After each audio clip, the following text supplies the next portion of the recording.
The hairy woodpecker is a medium-sized, 9.8 inches, bird with a long, straight, chisel-like bill, roughly the same length as the head. The hairy woodpecker has black wings checkered with white. It also has 2 white stripes on the head and a white patch on the back. The front of it is white and the rest is black. The red mark found only on the male's head is probably the most important flash mark. They live in forests and suburbs in all of North America year-round.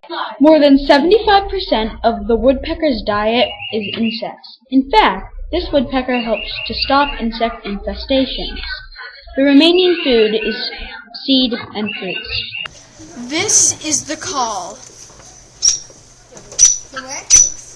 Yes. Oh.